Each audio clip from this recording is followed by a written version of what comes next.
नमस्कार। आज हम ईरान और इजराइल के बीच जो तनाव चल रहा है उसकी कुछ गहरी छिपी हुई परतों को समझने की कोशिश करेंगे। मतलब वो बातें जो शायद मेन हेडलाइंस में न दिखें। हमारे पास जो दस्तावेज हैं, ईरान इजराइल एक रहस्यमय युद्ध जैसे शीर्षक वाले कुछ अंश, वो हमें साइबर हमलों, गुप्त ऑपरेशनों की एक अलग ही दुनिया दिखाते हैं।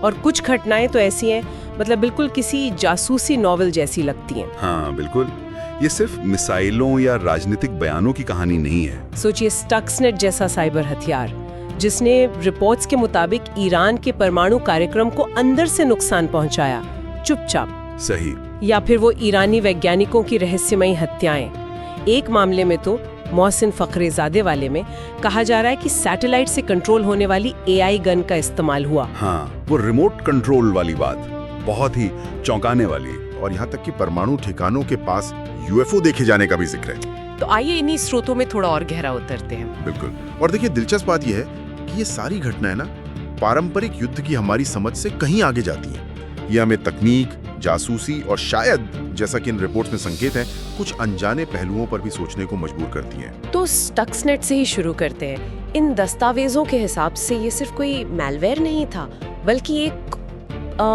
कोड आधारित हथियार था 2010 में, जिसने ईरान के परमाणु कार्यक्रम के सेंट्रीफ्यूजेस को, मतलब फिजिकल चीजों को निशाना बनाया।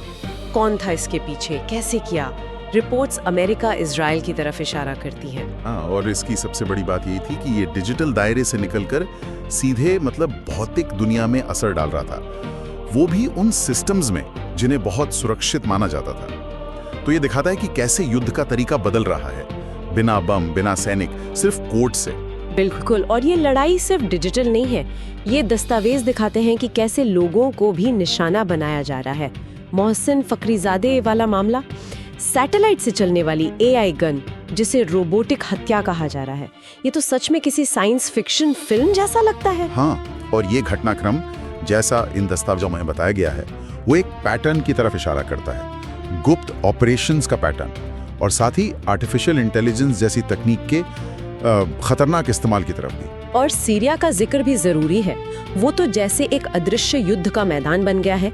ये रिपोर्ट्स घोस्ट अटैक्स के बारे में बताती हैं, मतलब सीरिया में ईरानी सेना या उनसे जुड़े गुटों पर अचानक होने वाले हमले, जिनके बारे में ज्यादा पता नहीं चलता। साइका, ये प्रॉक्सी वॉर की जटिलता को दिखाता है, मतलब सीधे टकराव से बचते हुए गुप्त ऑपरेशनों के जरिए अपने लक्ष्य साधना।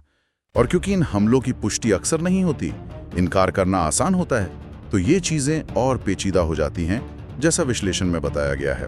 फिर वो 2018 वाली चोरी, तेहरान का एक सुरक्षित गोदाम और 50,000 से ज्यादा परमाणु दस्तावेज एक रात में गायब। मोसाद का हाथ बताया जाता है, पर सवाल ये है कि उन्हें कैसे पता चला कि दस्तावेज कहाँ है, और ईरान इसे रोक क्यों नहीं पाया? इतनी बड़ी चूक। हाँ बिल्कुल, ये एक तरफ तो बेहतरीन खुफिया जानकारी और बहुत ही, कह सकते हैं, साहसी ऑपरेशन का उदाहरण है, लेकिन दूसरी तरफ, जैसा ये दस्तावेज भी कहते हैं, ये ईरान की अपनी आंतरिक सुरक्षा पर बहुत गंभीर सवाल खड़े करता है कि इतने संवेदनशील कागजात तक कोई कैसे पहुंच गया। अच्छा, इन सब हाईटेक जासूसी और गुप्त हमलों के अलावा ये स्रोत एक और परत जोड़ते हैं, थोड़ी रहस्यमयी। हाँ। जैसे हिब्रू बाइबल की बुक ऑफ इज़ेकियल का जिक्र है, जिसमें प्राचीन पारस यानी आज के ईरान और इजराइल के बीच किसी भविष्य के टकराव की भविष्यवाणी जैसी बात कही गई है। हाँ। और साथ ही कुछ अपुष्ट रिपोर्ट्स का भी जिक्र है, जिनमें परमाणु ठिकानों के पास यूएफओ देखे जाने की बात है। देखिए, ये तत्व जो इन दस्तावेजों में शामिल किए गए हैं, वो इस पूरे संघर्ष में एक रहस्य का पुट जोड़ते हैं। ये दिखाता है कि कैसे कुछ लोग इस भू राजनीतिक तनाव को अलग अलग नजरियों से देखते हैं। कोई प्राचीन भविष्यवाणी से जोड़ता है, कोई अस्पष्ट घटनाओं से। ये हमें मजबूर करता है कि हम सिर्फ पारंपरिक राजनीतिक या सैन्य विश्लेषण तक ही सीमित न रहें। तो इन सब स्रोतों को देखने के बाद एक बात तो साफ है कि ईरान इजराइल का ये जो संघर्ष है, ये सिर्फ वो नहीं जो सतह पर दिखता है। इसके पीछे एक छिपा हुआ साइबर युद्ध है, हाई टेक हत्याएं हैं, बड़ी दुस्साहसी चोरियां हैं, और यहाँ तक कि इन दस्तावेजों के मुताबिक कुछ रहस्यमयी और शायद प्राचीन भविष्यवाणियों वाले कोण भी जुड़े हुए हैं। हाँ, और जैसा ये दस्तावेज इशारा करते हैं, आप जितना गहरा इसमें उतरते हैं, ये उतना ही अजीब और शायद खतरनाक होता जाता है। ये एक बहुस्तरीय संघर्ष है, इसके कई पहलू हैं जो शायद हमेशा पर्दे के पीछे ही रहें। तो जाते जाते और इन्हीं स्रोतों से उठा एक सवाल सोचने के लिए छोड़ जाते हैं, क्या ये सब सिर्फ दो देशों के बीच का एक जटिल भू राजनीतिक खेल है, या फिर पर्दे के पीछे कुछ और भी चल रहा है, कुछ ज्यादा रहस्यमय?